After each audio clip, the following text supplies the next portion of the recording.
All right.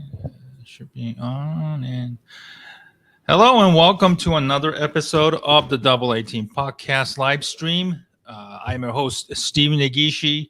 It's nice to welcome back my regular guest, but unfortunately, in a very difficult and somewhat a somber mood for both of us.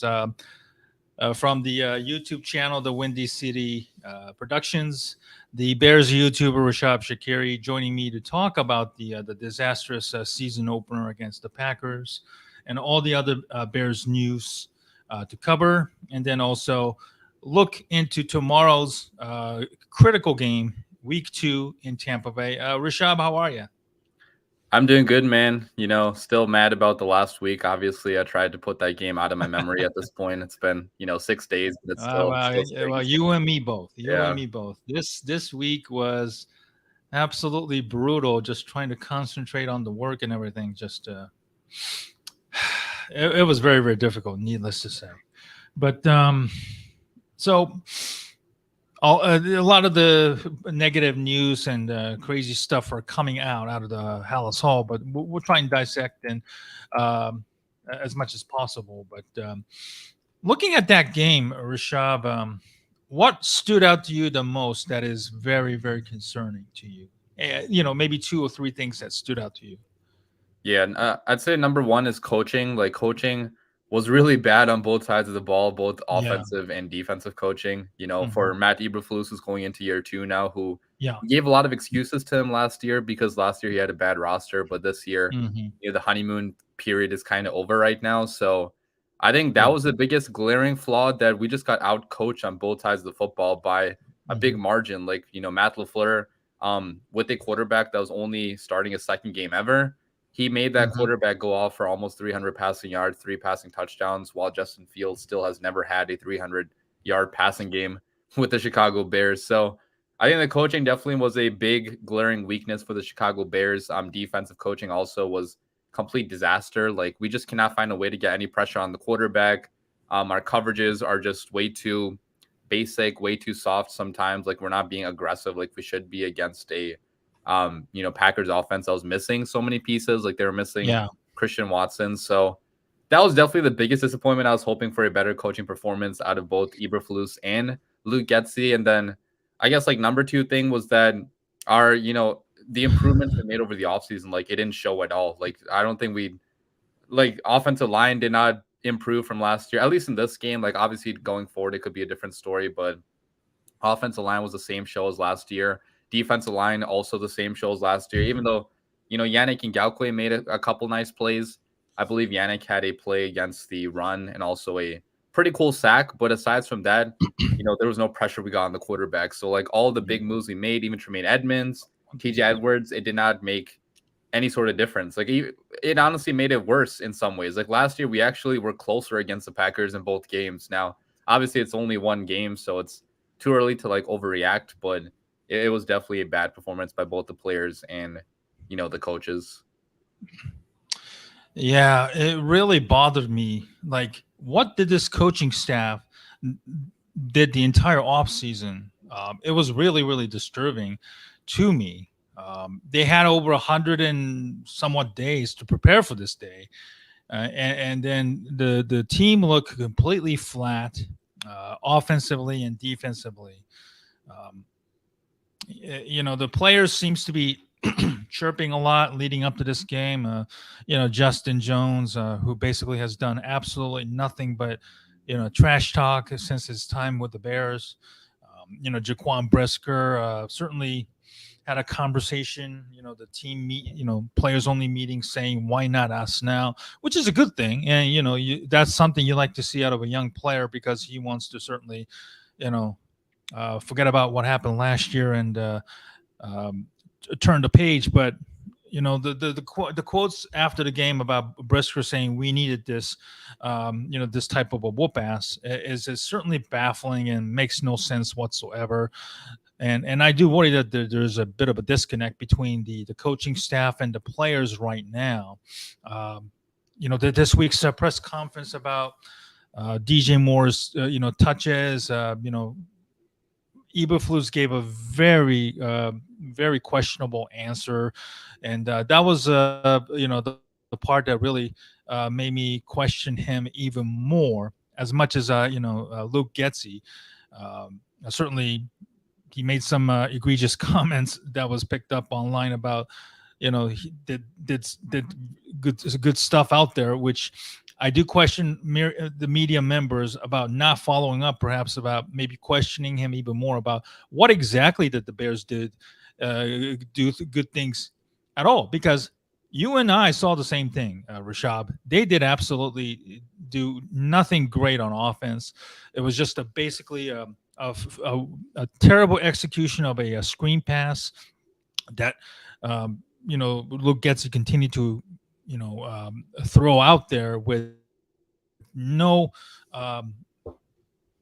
It was just basically a failure on all fronts, and now the pressure is on the coaching staff right now, and I do worry right now that Matt Eberflus certainly looks like to be the first coach in Bears history to be fired at some point during the season. Yeah, if it keeps on going like this, like if we're, getting blown out every single game, if we repeat as having the worst record in like Mm-hmm. a few weeks, like if we still have 0 wins after like, 4 or 5 weeks, I feel like Ryan Poles probably is the type of GM that would want to start over, right? And even Ryan Poles deserves a lot of blame here because he's the one that picked Matt Eberflus. So like even Poles is not totally out of blame.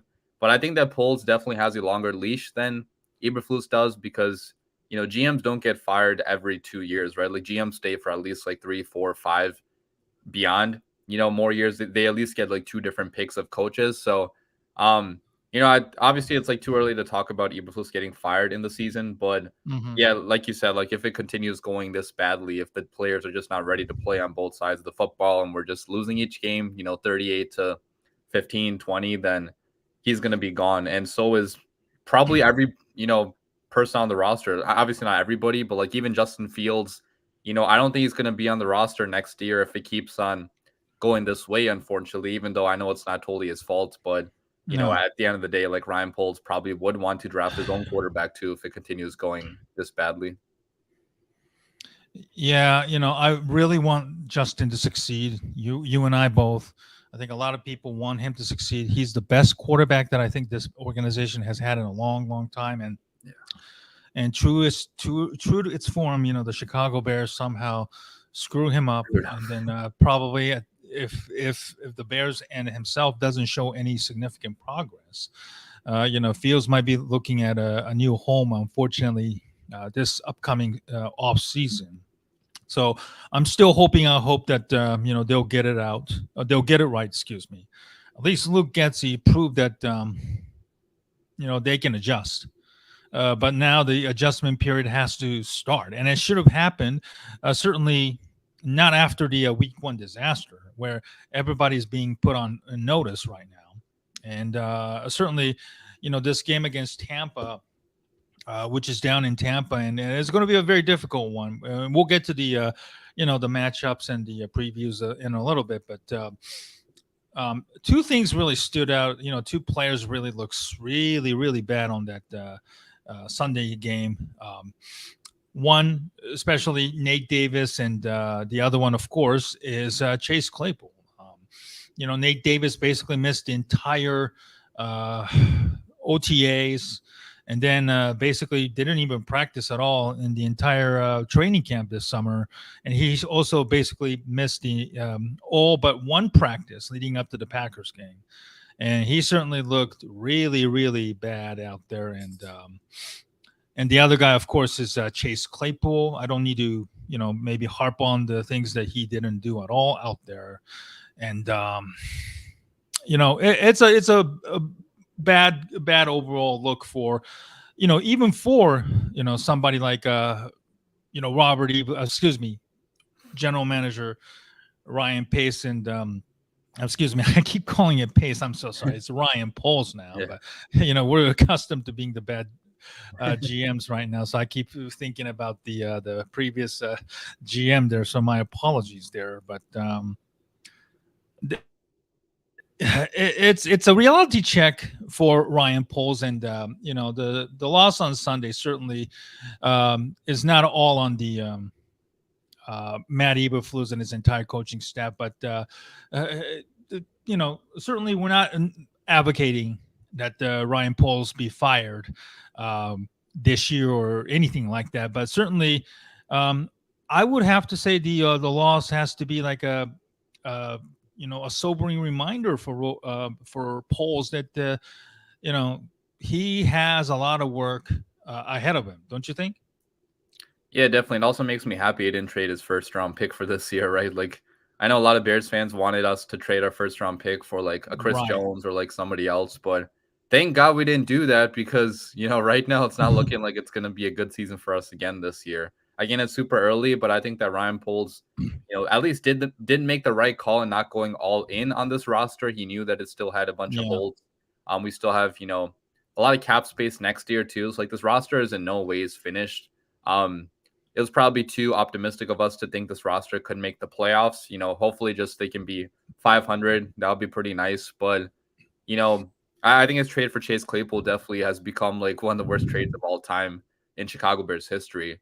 And, at the Yeah. time it did kind of make sense because we were looking for any sort of weapon for Justin Fields. But, it should have been a red flag probably that Mike Tomlin was not willing to, like he didn't like Chase Claypool anymore. Like he thought he was probably not able to be, Right. you know, into that culture anymore because Mike Tomlin is a big culture guy, right? So if he's not happy with Chase Claypool, then there probably was something wrong. So I think it's very sad that Claypool last game he just seemingly was not even trying. Like on his blocks, I know this went viral on Twitter, but like he whiffed on a few blocks, like not even putting his full effort into the blocks, running the routes too. He was just not going at full speed, and especially for Matt Eberflus being a coach that stresses how important effort is and the hits principles, like Chase Claypool does not believe in the hits principles. It seems like so far he's not shown that type of effort. Right. So trading pick number 32 is turning out to be a complete disaster.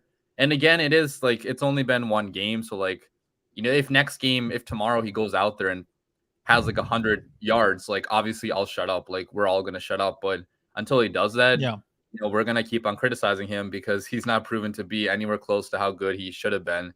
And, also talking about the other acquisitions Poles made, like, none of them really made any sort of positive impact. And again, it's super early, Yeah. so don't think it's over for the Bears. But his biggest splash, Tremaine Edmonds, also was not as big of a factor as I thought he would be. Like I think there's a few plays that I saw in film review where he wasn't the best in coverage out there. So that could also Hmm. be attributed to him not Yeah. playing that much in preseason or in the OTAs. Sure. You got to remember both Edmonds and Nate Davis missed a good portion of um, you know, preseason games and OTAs. So that could definitely be Sure. a factor too. But they got to pick it up fast for sure. It's looking bad right now. Yeah. TJ Edwards was also beaten badly on that touchdown to Aaron Jones on a wheel route. He was Yep. completely out of position and was, just allowed Jones to blow by him, if I recall. So, without a doubt, so far none of the uh, players that was acquired by Pauls this off season looked good at all. Only Maybe Roshan Darnell Johnson. Wright was the Yeah. one that certainly did okay in his debut. He unfortunately gave up a sack, I believe, to Luke Van Ness. But other than that, maybe overall, Wright. Oh, I'm sorry. Wright did not give up a sack. I apologize. Maybe only like a three pressures. And Yeah. overall, I thought he did very, very well. On the other hand, Nate Davis was just as rusty as he was and had a PFF grade of, I believe, 7.2. And, Seven point he two. was completely, Oh my man, god. yeah, I believe that was a 7.2. This is not a joke, folks. And, it was a terrible first impression. We were all worried about him missing these times, and he missed the Packers game practices due to a quote personal reasons. So hopefully, he is more than ready this time around. But again, I do worry about the Tampa Bay weather down there. With the heat and humidity, cramping and if you're not, if you're not in shape, you're more than likely to suffer a cramps more than once. And then, I expect, his backup, Jatir Carter, who did very well in the preseason, Mhm. to maybe step in, if Davis is not fully 100% and ready to go, certainly on Sunday. Again, his performance was just an embarrassment, uh, along with Chase Claypool. I'm going to play a clip on the Chase Claypool being eviscerated by the Bears homer Kyle Brandt on the NFL Network. Here we go. It was a burn the tape type of day, burn the tape. But you better believe before we burn that, no, we're just a couple of things for the Chicago Bears. All right, so this is a massive day. It's the biggest Bears game in 3 years. It is a new Packers quarterback. Everything is at stake. The fan base really needs this one. Here are some facts. Chicago Bears had a penalty on the opening kickoff of the season. They were stuffed on 2 straight plays on the opening drive of the season. Then they turned around and gave a nearly perfect touchdown drive to the new quarterback, a sequence that former Bears color commentator Greg Olson described as a dream drive for Jordan Love. Puke. That was Jordan Love's second start. It was Justin Fields' 28th start. The Packers started the game with the score, ended the first half with the score, and opened the second half with the score. Green Bay was 60% on third down, 100% on fourth down, 100% in the red zone. Justin Fields threw 37 passes. 3 of them traveled 10 yards in the air. 3 of them went to DJ Moore, who the Bears traded the #1 overall pick for. DJ Moore after the game, quote, "We didn't bring the juice and hype to the party today. Not sure why." And in closing, I'm going to do a blind item in the New York tabloid style. There is a player for the Chicago Bears who I'm not going to mention. I don't know what he's doing out there. He certainly doesn't look like he wants to be out there. He's a name. He's a guy you know. I'm not going to mention his name because I don't have to. If you watch 5 seconds of this game, you know who I'm talking about. I don't know what this player is doing, but I know he's not trying, and I don't know if he's going to be out there much longer. An unbelievably disappointing day for the Chicago Bears. Yes, the goals are still in place, but that was rough, really rough. And Coach Flus, coach him up, man. That was really bad. Well, he summed it up pretty well there. Certainly didn't he? Yeah, definitely. I think especially when Kyle is saying that out of all people, all the positive Bears people are not even believing anymore. So that's how bad, it's become. You can't even defend it anymore. So I think it was Right. spot on with that for sure. Right. And the only guy that really stood out in the game for the Bears is Roshan Johnson, the running back. And the cynics would say, well, because the rest of the teammates sucked, and that's quite true. His attitude and his willingness to engage in blocks and run after being gang tackled certainly stood out because the rest of the teammates again sucked. By the way, so I think moving forward, I think there is no question. Roshan Johnson should be the running back #1 moving forward. Perhaps with Khalil Herbert, who still has his issues with the blocking and catching the ball out of the backfield. And then maybe we're going to see a lot more about Roshan Johnson as the running back #1 moving forward. Don't you think? I think so, yeah. Unless they just want to, bring him along slowly, but I don't know why you would want to do that when he already seems like he's good enough to start right now in the NFL. Last game, like you kind of mentioned, he was by far the Bears' best player in that game. He was plowing through people at the end of that game, still giving full effort, unlike some people on the Bears. Every single run was really, really good. So I think especially with this pass protection, against a team like the Tampa Bay Buccaneers that is going to be blitzing a lot, that's going to be very helpful in this game to get a running back that can pass protect and be pretty good at it. Like last game, I think there were a few pass blocks which Roshan did have that were really good pass blocks. So overall, I do really hope he does start in this game. He's also on my fantasy team, so it would be preferred if he starts in this game, get me some points. But yeah, like you said, like he's an all around back that he has more potential to his game than a Khalil Herbert does or than a Deontay Foreman does. I think last game Herbert only had like 3-point-something yards per carry. So even Watch Herbert Roshan Johnson he just wasn't as efficient as maul he this usually Green was. Bay Packers. Foreman did have a few nice carries, but Roshan definitely looked like the best back in the last game. So I agree he should be starting in this game. Absolutely. I think Roshan certainly has earned his stripes. Again, down in Tampa with the heat and humidity, you definitely perhaps have to have all three of the running backs fully prepared to play, because I don't think one guy carrying the ball 20 times by himself certainly wouldn't be a smart idea. Maybe keeping everybody fresh. And then rotating the running backs, 10, 15 carries, maybe given to Roshan, and then maybe almost 7, 8 to Herbert, or maybe up to 10. Who knows? Maybe that the Bears certainly will have to do a lot more running the ball, much better, in order to keep the defense honest. Because certainly the passing game we saw last Sunday was a bit of a disappointment, because again, we harped on this earlier. DJ Moore getting 2 catches. I remember maybe back in the second quarter, back to back, that led to 1st and goal, and then basically we never heard from him after the game, which was an utter astonishing decision by the Bears. And certainly, Matt Eberflus didn't have any answers, which raises questions about, if he has a pulse on the team, or being a CEO type of head coach, he has to have an understanding of what's going on. And then Luke Getsy going on and admitting that he doesn't have any say on the roster decision, which led to Velus Jones and Quantumia St. Brown being inactive last week, which he didn't have an answer until he uttered that he doesn't have any say on the roster matters, which I know a lot of people are scratching their head. And because Getsy being an offensive coordinator, he needs to have the right players, right personnel, in order to make his offensive work. So what are you expecting? Excuse me. Let's go back to the Packers game on the Justin Fields, DJ Moore debacle. What are you worried most about Justin Fields right now?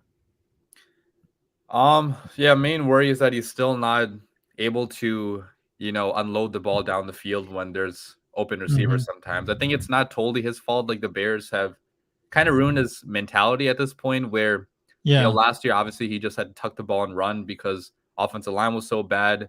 There weren't many open receivers down the field, and even when they weren't catching the ball for him or making big plays. So we've kind of conditioned Fields into thinking that he can't trust his receivers downfield, when he should be able to do that now. Like, now we actually do have the capable weapons, but Fields, for some reason, just is still not able to sometimes look downfield and hit those open guys. Like last game, I don't know if you saw like a couple of the film reviews that were posted on YouTube, but there were some open guys like DJ Moore throughout the course of this game where Fields could have hit him downfield a couple times. And again, I'm not saying that's totally his fault that he's thinking like this, but I just hope it's fixable now, where like he still can be hopefully a decent passing quarterback. Because first year under Nagy, like I think I posted this on Twitter, but first year under Nagy, Fields actually had a more aggressive throwing percentage. Like, I don't remember what the exact stats were, but he threw almost like double the amount of aggressive throws downfield under Matt Nagy, that's insane. Like, we obviously criticize Nagy a lot, but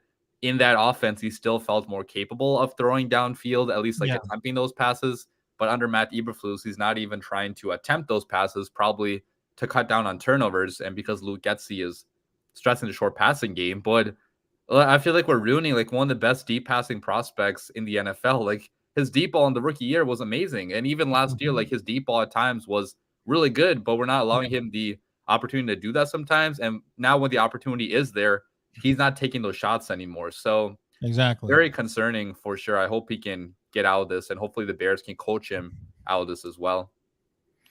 Yeah, I think the popular theory is that GM Ryan Poles half-assed the rebuilding process, because he certainly wasn't all in on Justin Fields, contrary to what he did this offseason. And maybe that Poles is maybe chose to force Fields to kind of deal with the pass rush and the protection. That's still somewhat of a major issue, especially on the interior side of the Bears offensive line, and see how he would holds up. And so far, after a game against the Packers, certainly he didn't look good. you're absolutely right. He needs to start pulling triggers on the deep balls, the anticipation throws. Certainly, those things are, not there. I do believe that the coaching is a major problem, and which is why that both Eberflus and Ryan Poles, since they both now report to Kevin Warren, who didn't hire neither one of them in the first place. It certainly has a decision to make, and if the Bears are like, let's say, for example, 0-5, after the Washington game on a Thursday night, you have several mini bye days. If you remember last year against the Washington at a disastrous home game, the Bears decided to change their offensive game plan, and then certainly had a lot more success now. Now, the Bears certainly at this point don't have the luxury of waiting that long to see the coaching staff make any changes. The Bears have to make those changes right now, and the clock is already ticking on these coaching staff now. And I do worry that maybe the morale will sink so badly after a game against Tampa, especially if they lose, and if they lose to it in a similar manner, because the Bears players are gassed and out of shape, and that they can't compete under Tampa Bay heat and weather. So this is going to be a very interesting case. The Bears definitely need this win in the worst possible way in order to maintain morale and keep the faith. Certainly buy more time, but again, if the Bears are losing again, they're probably going to reach close to 14, 15 game losing streaks now. So at that point, when is it enough, right? Matt Eberflus is going to probably be fired with a 15-game losing streak or something like that, and probably with a 3-19 and maybe 3-20 at this point. If they don't win against Tampa, the next couple of games, the following week against Kansas City, which I'm probably going to be watching that game from home. Probably that's not going to look good at all. It could be a blowout. With both Kelsey and Chris Jones now back in the lineup. Game against Denver, that's certainly a tricky one. Sean Payton, a proven coach.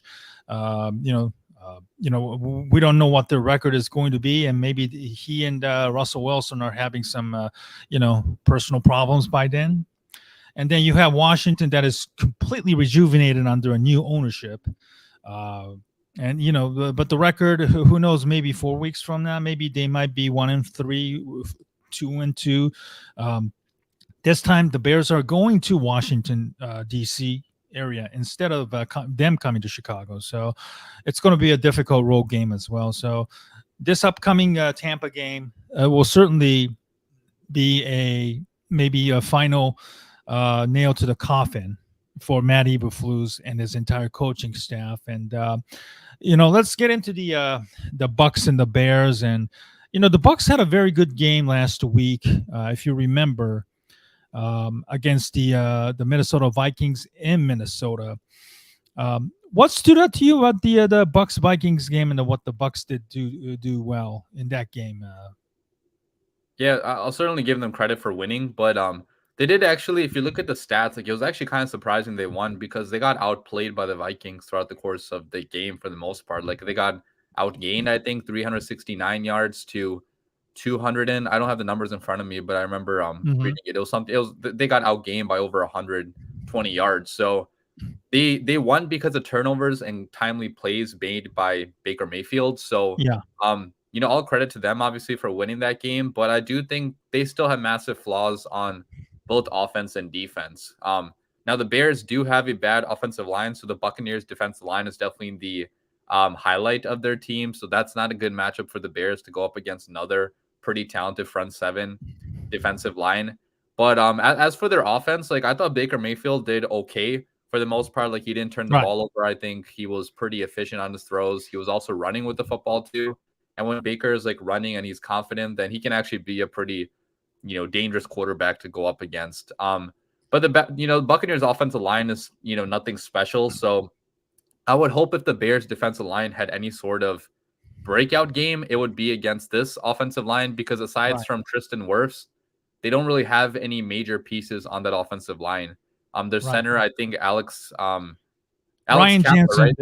the guy who Ryan signed Jensen. Yeah, my Ryan bad. Yeah, Jensen, Ryan Jensen. he He's out. tore his ACL Yeah, and likely missed the season. I think for 2 consecutive seasons. It's a really tragic very, situation there. But very sad. Yeah, he's basically done for his career. So there's a lot of question marks on the Bucs O line. Where if I'm hoping also with this game, Matt Eberflus will be calling the plays and not Alan Williams, which is a big thing to realize because Eberflus has actually had multiple seasons of having top 10 defenses, while Alan Williams never really has. So I really wonder if Eberflus is going to change up the blitzes, the coverages back there, be more aggressive, hopefully against an offensive line that definitely has a lot of question marks and a quarterback that was a backup for the last couple of years now, right, with the Panthers. And even here, like he beat out Kyle Trask. So, even Baker Mayfield has some question marks. But overall, it's still going to be a tough test for the Bears because we're also not a good football team right now. So I think it depends on like who wins in the trenches here. And if the Bears can have a better game in the trenches now than they did the last game, then they might have a chance to win. Yeah, you mentioned Matt Eberflus is going to be calling defense. Obviously, the question now is, will it make any difference? Certainly, this is his defense, Tampa 2. Alan Williams has received a ton of criticism, and with all due respect, both of us certainly would like to, send our well wishes to whatever Williams is certainly dealing within. To miss a game is certainly something has to be very, very significant, without a doubt. So, for Eberflus to take over calling defense, I certainly don't expect much to change. But certainly what the Bears did against the Packers was unacceptable. They didn't blitz until third quarter. I wrote on my Bear Goggles On article, that this Bears defense is very, very soft all the way around. And, this is his defense. And hopefully Eberflus understands that, if the defense isn't up to par, certainly even a team like Tampa Bay will have ways to, beat you because they certainly have a talented wide receiver in Mike Evans and Chris Godwin. Rashad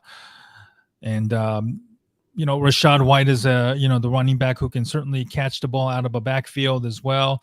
On defense, the Bears certainly have to find a ways to generate pass rush, and for Eberflus to just basically run the same type of defense that Williams has been running is totally unacceptable. And with the beating that he took from the media locally and even nationally, hopefully Eberflus will come out and be more aggressive because this game will ultimately determine the fate of the 2023 Bears and even his coaching career moving forward.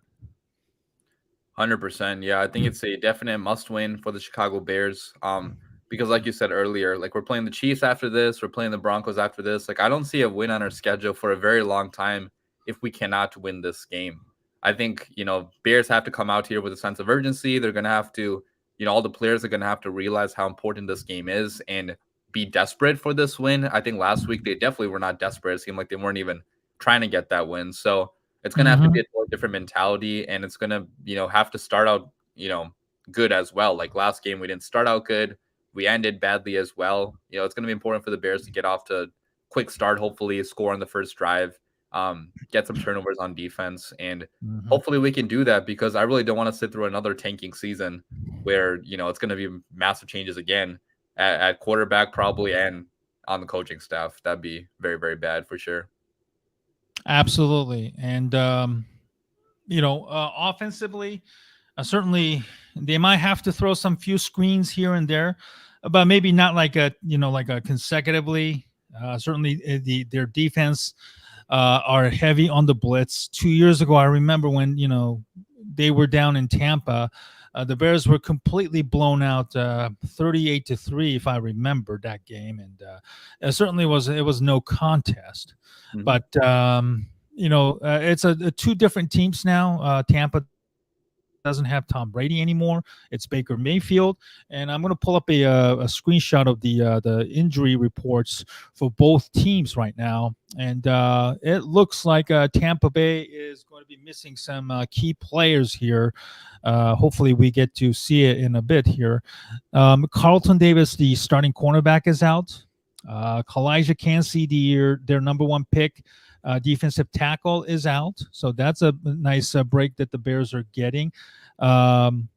Levante David did not participate, so he might be a game time decision, as is Mike Evans. Mike Evans is certainly looks like somebody he's going to be playing in order to enhance his value, whether it's this off season or sometime in the mid-season whenever Tampa decides to trade him after not reaching a contract extension with him.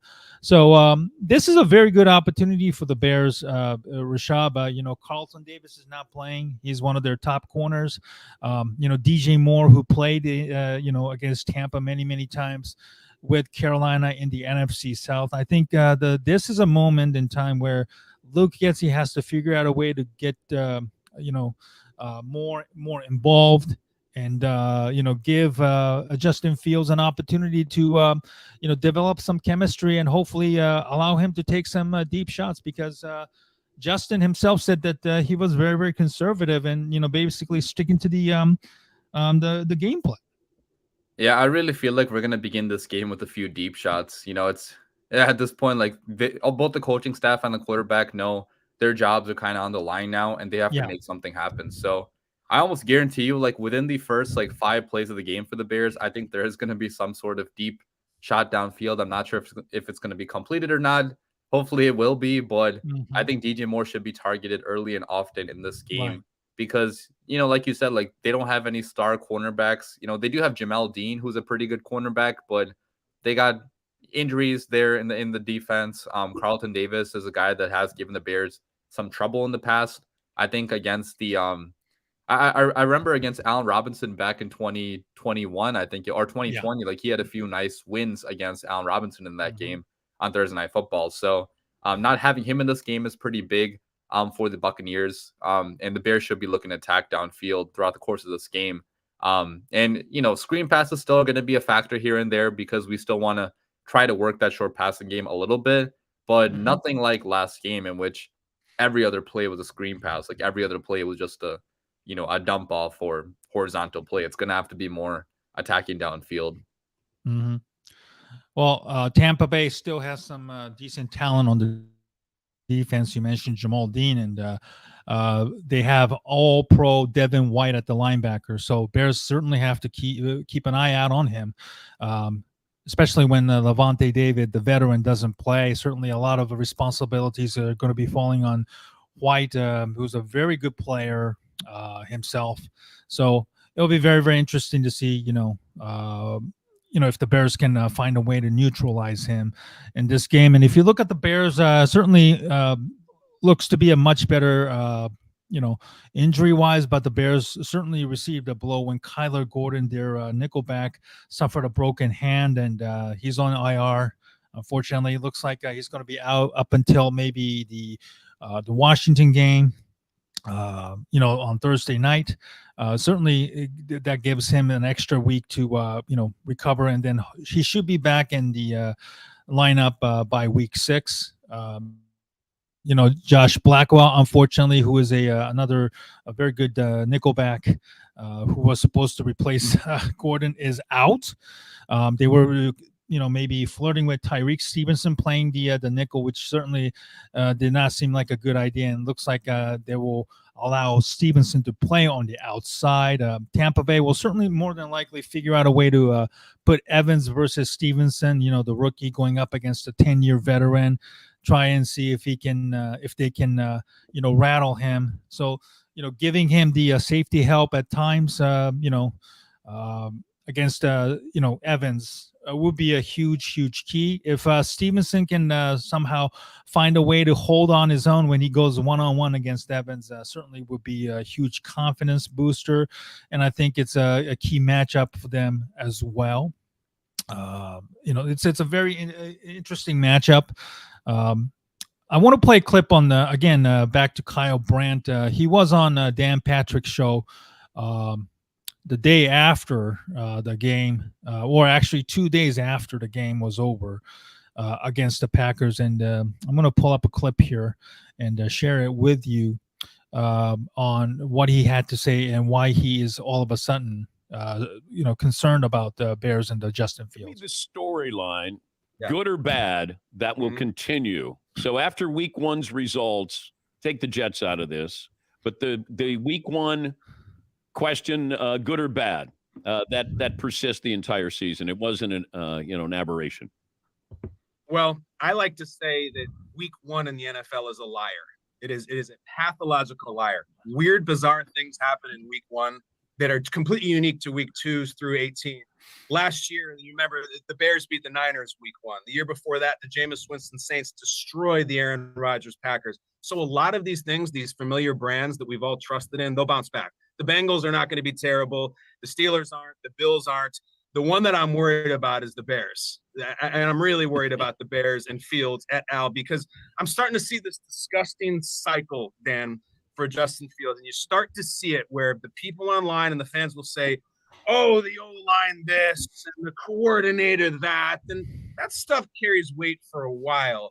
But when you're in year 3 and you've drafted O-line and you've spent money and you've drafted the receiver, it's like the parent, Dan, who like the quarterback is their kid.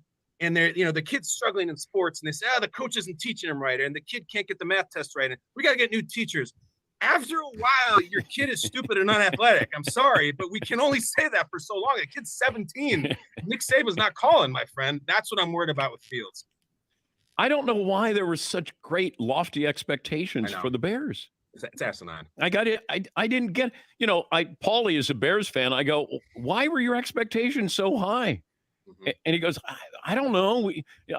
Maybe Paulie was high. And that's why he had high expectations. Like, what are you doing? I mean, it's still the Bears at the end of the day. And, that receivers go there to die. Justin Fields is maybe who we think he is. That's just a nice curiosity. The offense seems to be, every once in a while, Fields will make this sweet run and get 9 yards and move the chains, and everybody loses their minds. He never seems to throw the timing passes. And they're the number 1 pick in the draft. They held it. They had the keys to the party, and they traded it for a Panthers receiver who they threw to 3 times in the first game of the season. That was Fields' 28th start. That was Jordan Love's 3rd start. It was a nightmare. Listen, you guys know, Paulie knows, like, there have been 5 to 6 days in my life that have been disappointing as a Chicagoan. We already named one, the Steve Bartman game. Scottie Pippen refusing to enter the game when Phil Jackson drew up a play for Tony Kukoc, the second half of the Rex Grossman Super Bowl, my prom, and the game on Sunday against the Packers. Just all terrible disappointments. Well, Kyle, again, captured our sentiments and articulated very, very well. For us, we've heard the stories of Musa Muhammad, ironically another Panther receiver before joining the Bears, saying that that's Bears where the receivers go to die. Certainly, hopefully that is not the case with DJ Moore, because you got him for a reason, and that's to help accelerate the growth of Justin Fields as a passer. And certainly what we saw by both Eberflus and Getsy was a coaching malpractice, something that we were all accustomed to seeing dating back to Mark Trestman, John Fox, and Matt Nagy. Certainly, most recent one being Matt Nagy, trying to fit the square peg in a round hole, trying to force to do his own offense rather than taking advantages of Justin's strength. And hopefully Luke Getsy will get his act together and find a way to, beat the Tampa Bay Buccaneers, because the Bears will certainly need to score more than 20 points to beat the Tampa Bay and their defense. All right, let's wrap this up, Rishab. There's also a quick thing. So there's actually a big update I saw on Twitter. Nate Davis is doubtful to play in the next game because of personal reasons. He's probably not going to play next game. Oh my God! my God, my prediction Yeah. and what I wrote on the article about personal reasons stuff Yeah. is really becoming a problem. My goodness. Yeah, that's Look, rough. I mean, obviously, I hope he's good with whatever he's going through, but you could tell in the last game, like his mind was not on football. So, hopefully after this, like he'll be back in week 3. But now it's probably going to be Jatari Carter at right guard. Second year player. So it's absolute train wreck for the Bears right now. yeah, so they elevated Deontay Collins from the practice squad to deal with him, to fill with him. Mhm. I don't know, man. It's crazy with what's happening, both with Alan Williams dealing with a personal issue. Um, certainly, it's an odd timing for Williams, who's been getting hammered, by the media, and for good reasons. And now Davis dealing with the so-called personal reasons. Look, whatever it is, I wish both of them very well.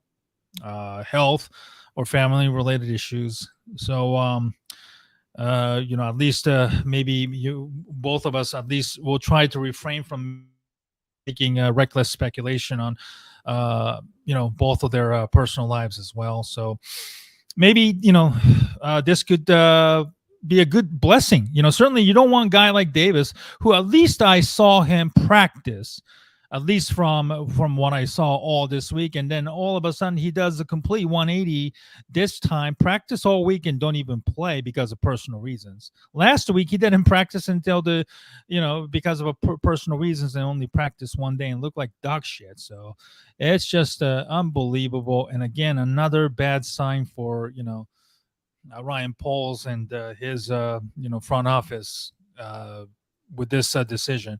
Anyway, let's get back to the prediction. Rishab, give me your prediction for tomorrow's game.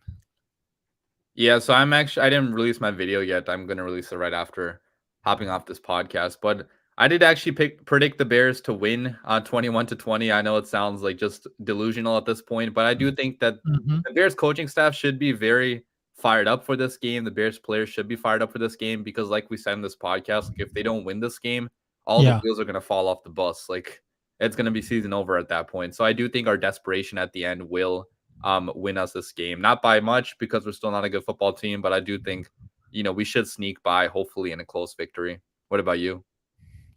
This is more of a wishful thinking on my part, but I'm going to pick the Bears to win 27-23. I think it will be a very physical game. I think Eberflus will do a better job calling defense.